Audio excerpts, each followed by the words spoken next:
We are really, I think, over time trying to create this community. So we light our chalice this morning with the familiar words. We light this chalice as a symbol of the light within all creation. We light this chalice for truth. May the search for truth be with us always. We light this chalice for love.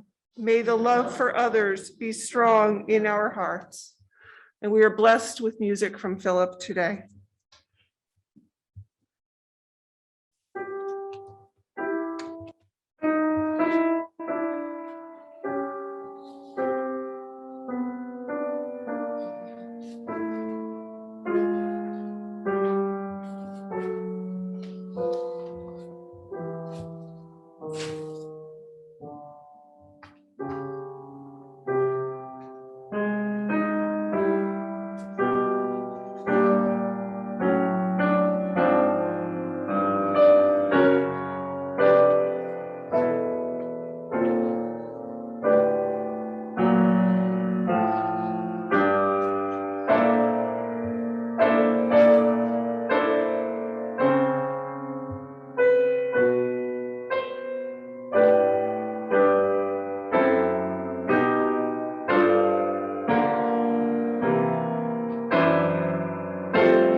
Thank you, Philip.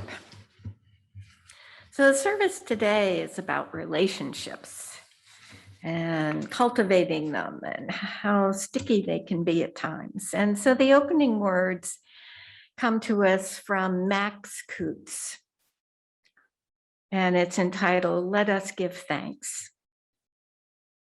Let us give thanks for a bounty of people, for children who are second planting, and though they grow like weeds and the wind too soon blows them away, may they forgive us our cultivation and fondly remember where their roots are. Let us give thanks for generous friends with hearts and smiles as bright as their blossoms, for feisty friends as tart as apples, for continuous friends who, like scallions and cucumbers, keep reminding us that we've had them. For crotchety friends, sour as rhubarb and indestructible. For handsome friends who are as gorgeous as eggplants and as elegant as a row of corn. And the others as plain as potatoes and so good for you. For funny friends who are as silly as Brussels sprouts and as amusing as Jerusalem artichokes. And serious friends as unpretentious as cabbages as subtle as summer squash, as persistent as parsley, as delightful as dill, as endless as zucchini, and who, like parsnips, can be counted on to see you through the winter. For old friends nodding like sunflowers in the evening time, and young friends coming on as fast as radishes. For loving friends who wind round us like tendrils and hold us despite our blights, our wilts, our witherings. And finally, for those friends now gone, like gardens past that have been harvested, but who fed us in their times that we might have life thereafter. For all this, we give thanks. Let it be so.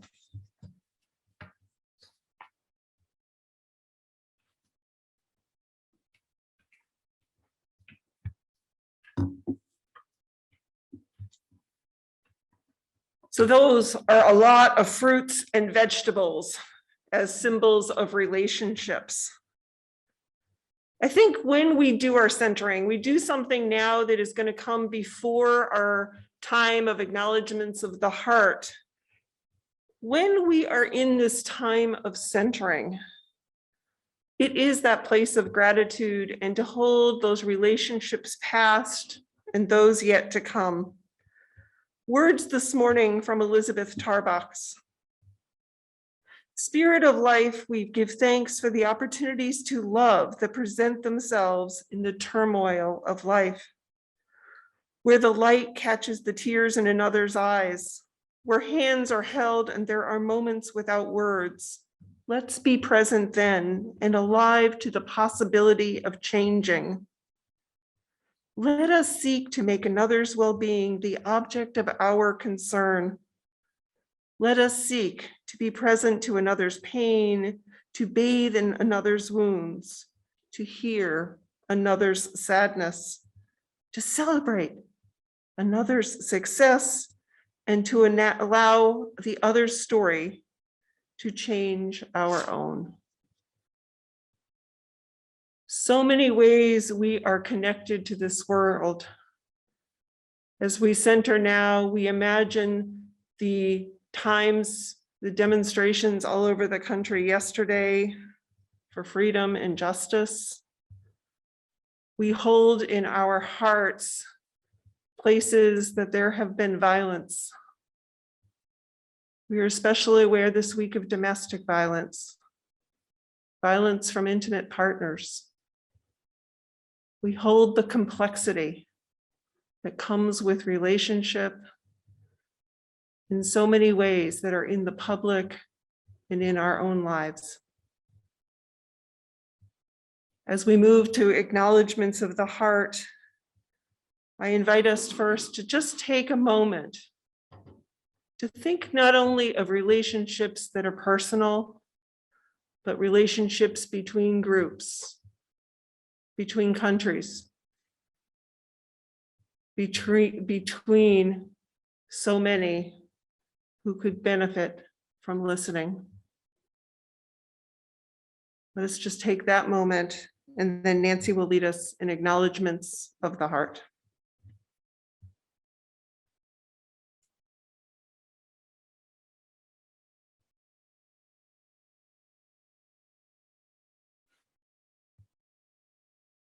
For all that is our lives, we are grateful.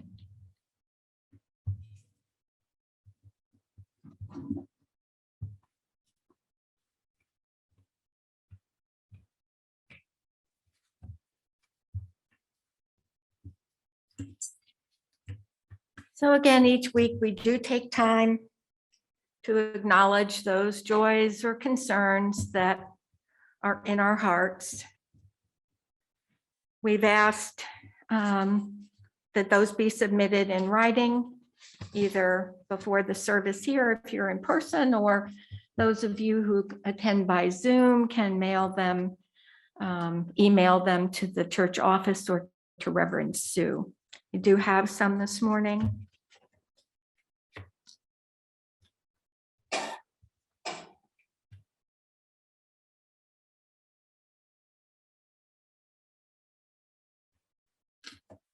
I light this candle for a joy from Catherine Brooks, who says the Ramsey family is proud to announce that our mom, Cynthia Ramsey, will celebrate her 99th birthday on October 11th.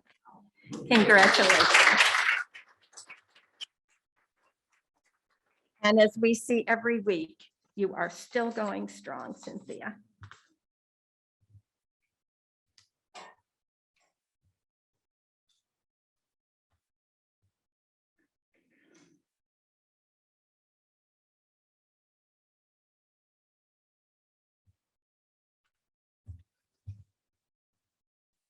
This concern comes from Amy. My concern is for my best friend, Lori, who is joining with her family today for a small memorial for her brother, Bruce, who passed away quite quickly from pancreatic cancer. So let us hold Lori and her family in our hearts.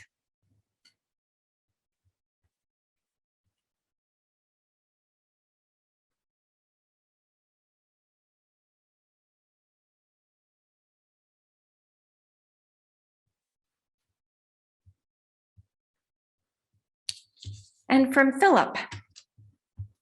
Philip says, about this time of the year in 1971, I was eating dinner with Mike Clark in the food service hall at Louisiana Tech. Mike waved to a pretty girl and motioned her over to sit with us. He introduced me to Linda Rustand. About a week later, Mike bet me $10 that I would marry Linda Rustand. It was 20 or more years later when he reminded me of that bet and I paid it off. Mike died in his sleep on Friday night.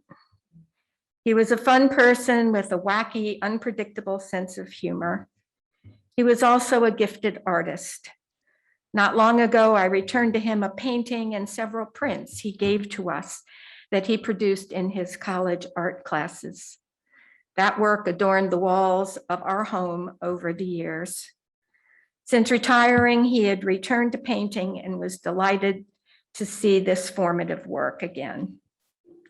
For much of his career, Mike worked for CBS Sports and won 2 Grammy Awards for developments in digital graphics. His wife, children, and grandchildren survive him and live in Albany, Georgia.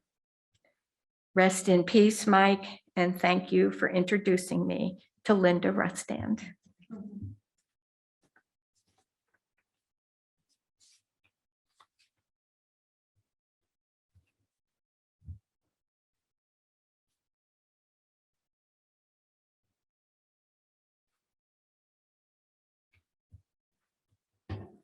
And the joy from Amy that my brother-in-law Murray is responding well to treatment for a non-Hodgkin's lymphoma.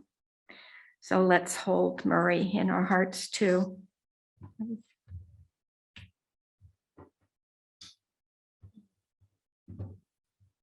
And as always, we light a candle.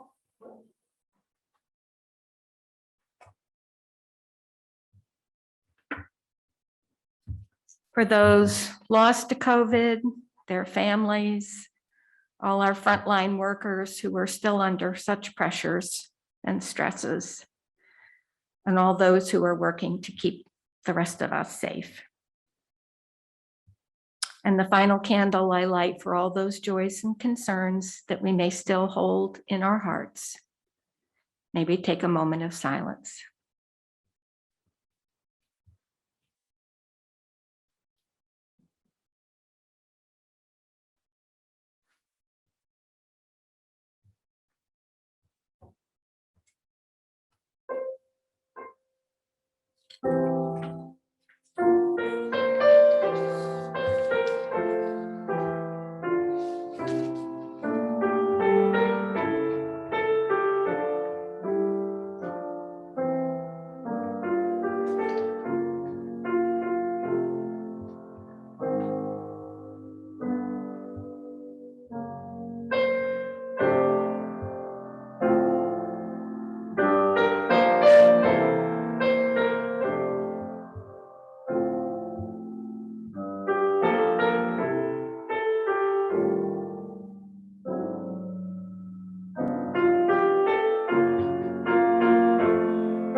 I think we may have a tech adjustment here. Let's see.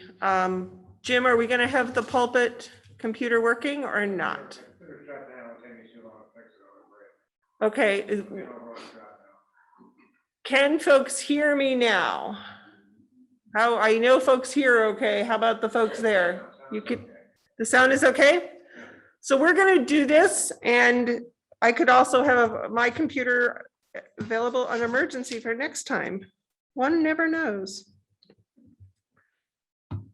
So if I do invite, I want to make sure I'm keeping an eye on our online folks. If folks see their hands coming up or we can't hear anything, it's okay to stop.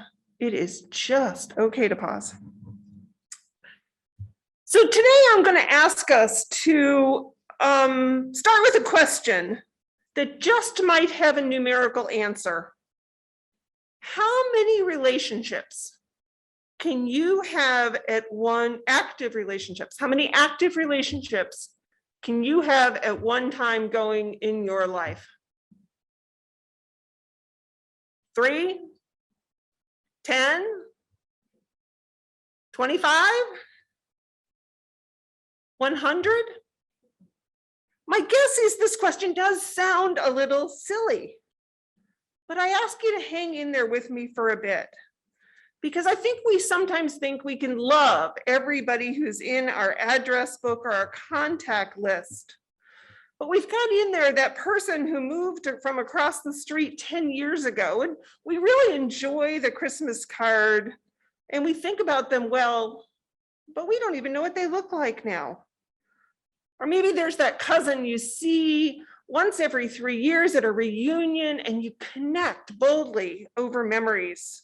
Or you run into your child's middle school teacher, somebody that you had very, very fond memories of. You're in the grocery store line and it feels like yesterday. For each of these relationships, there's a story, how it began, the shared experiences, the roles past and present. Some of our relationships we're born into, our parents, our siblings, our children. And others begin with some chance meeting. It's like Philip and Linda told the story we needed to hear today, or there's some common endeavor. But is the relationship active today?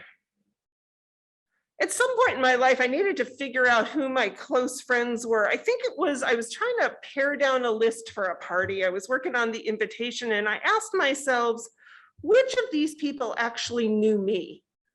Not only did I know them, did they know me? Did they know how many siblings I had? Did they know where my siblings lived? Who my siblings were married to? Could they even tell you if my parents were still living? Or maybe even my food allergies. I don't know, for some reason, it became important to think about who I was in closer relationship closer relationship. And then I wondered, did I know some of these things about that person? It was just this aha moment, probably 20, 25 years ago, that not everyone on my list was my friend. I knew lots of parents and children's friends.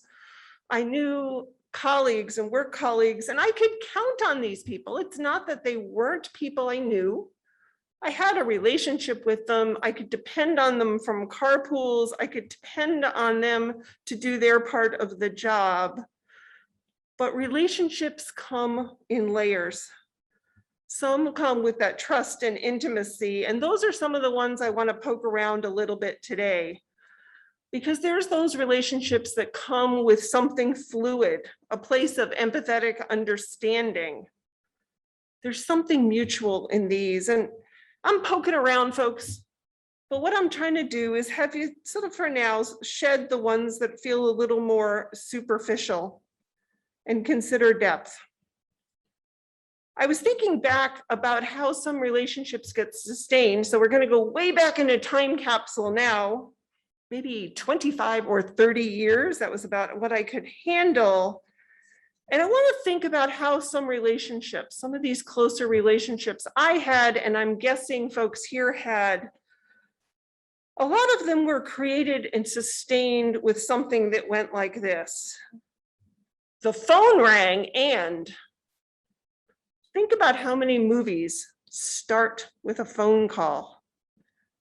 The story of this congregation began with a phone call. And here's what I recall used to happen with a phone call. And I look out, and I'm pretty sure folks can remember this. One person in the house would then go answer the phone. You might have answered it upstairs on your parents' princess phone, or in that thing on the kitchen wall. And in 1990, it would have at least had push buttons. But here's what would happen. I used to have to say, at least when I was little, hello, this is Susan. I was taught to answer the phone. And let's say it was my grandmother. She might talk to me for 5 minutes before the phone got passed on. I was thinking about how relationships were less planned, more spontaneous. There wasn't a, do I have permission to call you then? How about other calls? If you wanted to join a book club, you had to usually call somebody. Here's the number if you're interested, or a parent on the PTA. And here's one thing I want folks to ponder, is phone calls took time. There would often be further contact needed to follow through. Good and bad news came on those calls, not online, not by text or email. You heard a voice, you shared excitement, you could hear doubt and concern, and that was some relational or emotional connection. It was around that time that Robert Putnam wrote his book, Bowling Alone, The Collapse and Revival of the American Community. And he had a premise, I don't know if folks remember this, but he was thinking that when we got rid, or bowling leagues died, and softball leagues, and poker groups, and many groups at least faded out in different ways, folks were breaking a lot of connections. It was a place we used to educate and enrich each other off the agenda, and fabrics of social lives wove together. He argues that in this, we've lost some of the civil engagement and a strong sense of democracy that's required by our citizens. So he was thinking that there's this thing called social capital. It comes because we know each other both personally and collectively, and it was dying out. How do we well tend the roots of relationship? Every relationship, as Nancy mentioned, all those vegetables and fruits, comes with the unique plant, the unique soil, the need for sun and water. And even with all that, there is mystery. We can't always make something grow no matter what we do. There's some of that chemistry. So back in those days of yore, the unplanned 30-minute call to check in about bringing just potato salad. There might be one request you had to confirm somebody was bringing potato salad to the church, a picnic, and it was a 30-minute call. How efficient was that? But is that the question we really want to ask? Were those calls helpful to deepen connection? How did they differ from a group of 10 emails going to 20 people, all sorting out in some theoretically efficient way who was going to bring the potato salad? I don't want to get rid of email, but I ask us to return to that and honor the way that folks would fluidly connect. What do we want to bring back to some of that in our 2021 world? What did we learn in those calls and connections?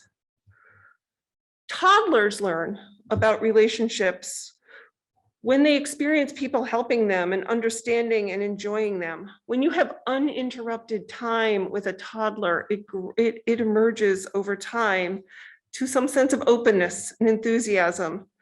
They can develop social skills in that way. And that's how we, I think, become curious, and we learn and we connect. And I want to talk today So those are sort of basic relational skills, the learning, the curiosity, the tending, the planting. Relationships are also at the heart of societal change. We talk about what it's going to do to create greater equity in the world, but we know from years and years of experience, you can't just put a vision out there, a couple good cartoons of who's standing on which box and think that real chance is going to happen. So a lot of the talk, Philip and Amy and I were over, at Maneri's Dream this week, and we talk in lots of places. Linda Dolinger and I had met with Kent Attainable Housing. We talk about developing meaningful community partnerships with other groups across difference. We talk of wanting to be at the part of a diverse community. We claim we have a desire to learn about difference. And we know that change happens through relationships, not just personal relationships, not just in making the personal connection, which is good, but in relationships between groups. I think a lot of what we talked about earlier applies in community settings. We need connections that are more than just nice names in our address book. It's imprecise work, it's hard work, and there needs to be honesty and authenticity in knowing that the relationships are shaped by a context of history. They don't just happen in a vacuum. And relationships, real ones, whatever relationship is coming to your mind now, is places where details are noticed and all are paying attention and taking time to build trust. There's an author I've quoted before, Adrienne Marie Brown. She wrote her book, Emergent Strategies. She's an African-American leader. She talks a lot about what kind of leadership is going to move us to real serious change in the future. She is focused on relational grounded change and says how we intentionally change in ways that grow our capacity to embody the just and liberated worlds we are looking for. How do we grow that capacity? And she sees relational work as not just about being friends or finding something nice you have in common at a dinner, though that's all part of it, but forming connections that expand capacity. Something that might grow exponentially.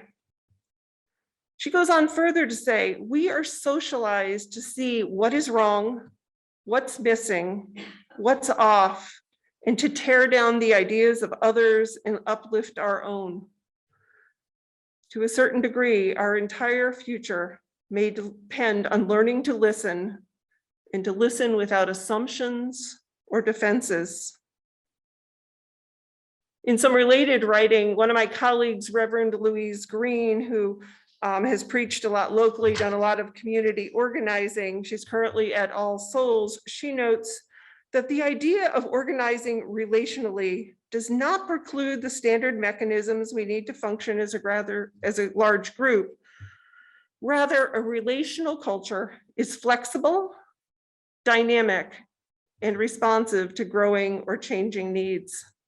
So yeah, there's meetings, there's all the stuff we need to keep going, but do we make time organizationally for the emotional work? It's layered and it's complex. Sometimes I think of quilting, all the work it takes to make the designs for a quilt, particularly one that's made from shared energy and time, and to those that understand what it took to put it together. So I attend a lot of workshops in life. I encourage folks to go to as many things as you might like. And there was one quote that I came away with that was my quote for 2021, and I think is going to be with me for a long time. Doing work relationally takes exponentially more time. Doing work relationally, whether that's your work in the community, your work with your family, the work that you have in your neighborhood, it takes exponentially more time. And I'm a math person, so I can immediately picture the graph and what that might mean, but just picture this could be double or triple the amount of effort. There aren't shortcuts.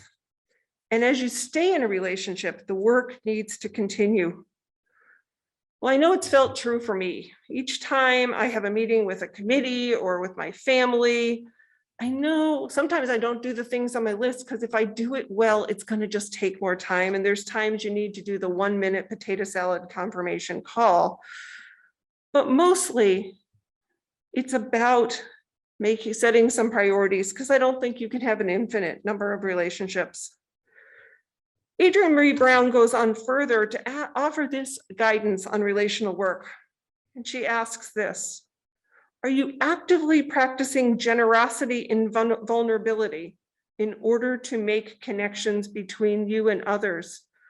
Clear, open, available, durable relationships. Generosity here means giving of what you have without strings or expectations attached. Vulnerability means showing your needs. In relationships, there is an accountability too. Once you've made the commitment, people know they can trust you. Promises.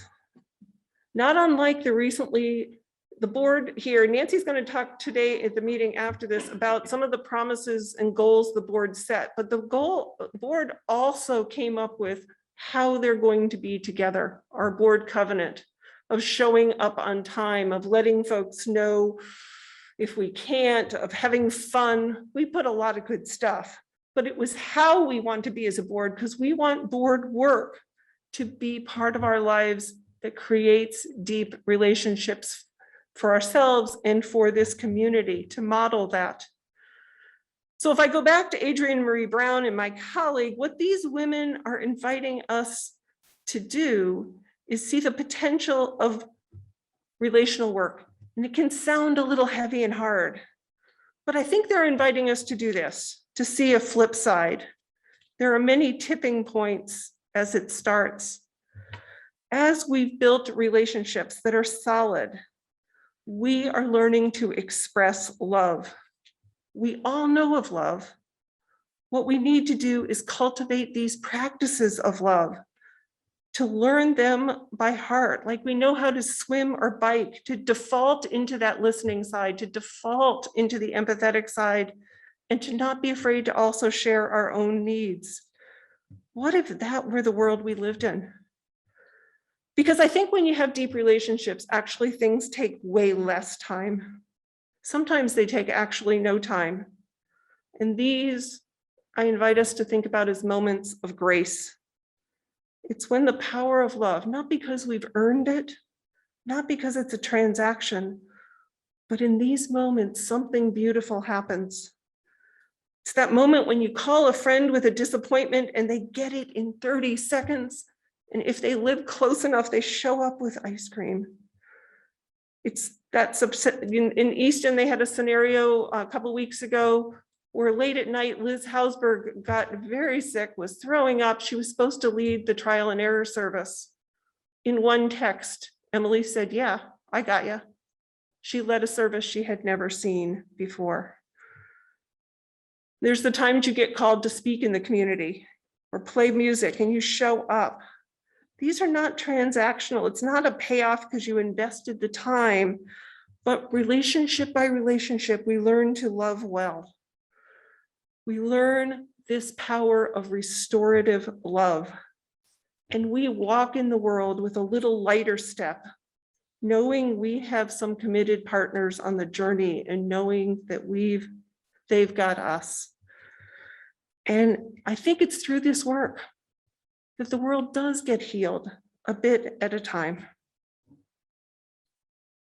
So final quote from Adrienne Marie Brown: if the goal was to increase the love rather than winning or dominating a consistent opponent, I think we would actually imagine liberation from constant oppression.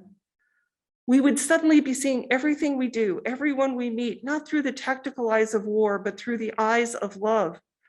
We would see that there's no such thing as a blank canvas, an empty land, or a new idea, but everywhere there is a complex, ancient, fertile field full of potential. I've thought about this. What about those neighbors, those contacts that seem a little superficial, but we extend a smile at the right time? What about our memories of our ancestors? Our life-giving relationships are going to vary over time, and they're going to shift and feed our connection. I'm not by any means encouraging us to say yes to every invitation or project, but leaning toward yes and learning to cultivate what is ours to do. So how many active relationships can you have at one time in your life? I don't know. In that cultivation size, you can't have a garden that's way more than you can tend. And yet when the bounty comes in, there's a way you can share it. There's a way that it becomes something way bigger than that seed that you first planted. Robert Fulghum, who wrote a lot about the basics with kindergartners, he offers this: if you concentrate on giving love, your task will seem small, but the result large. If you concentrate on getting love, your task will seem large and the results small. May it be so, and blessed be.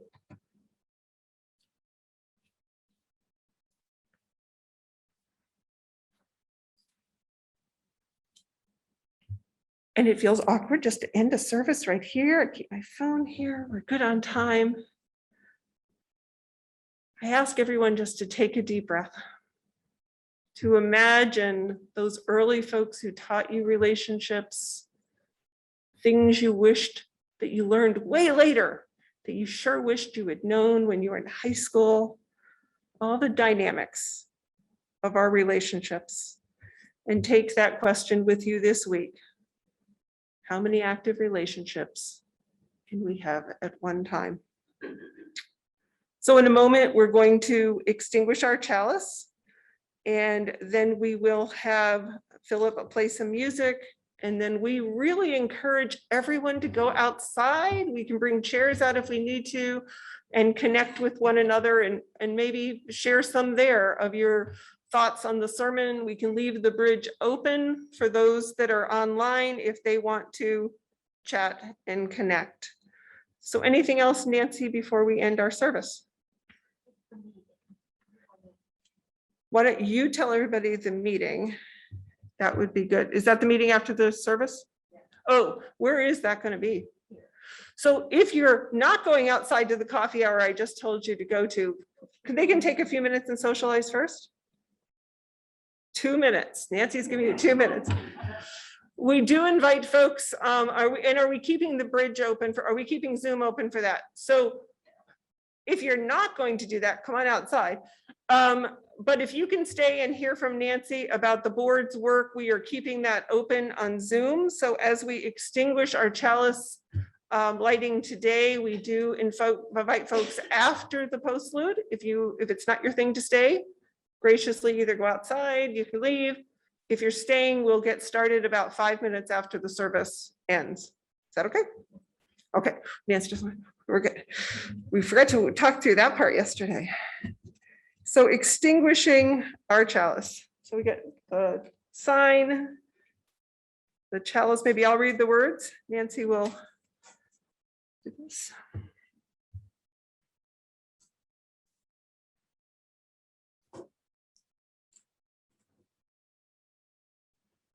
We extinguish this flame, but not the light of truth, the warmth of community, or the fire of commitment.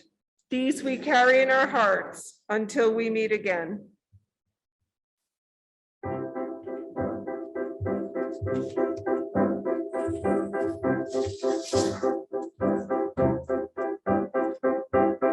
We know is built on skills that enough don't count.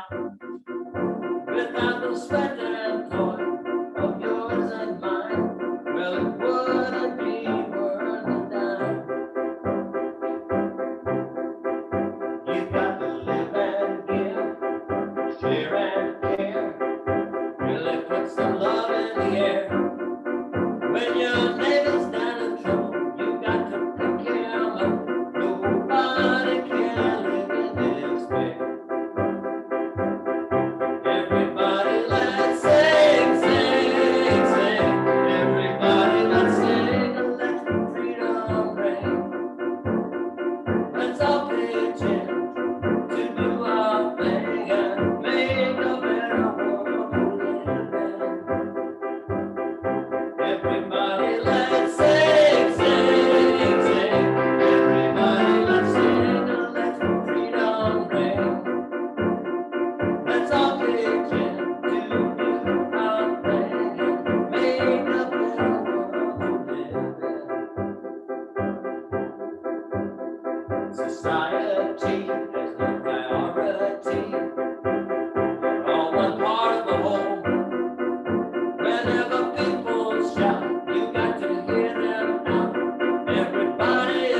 Thank you, Philip.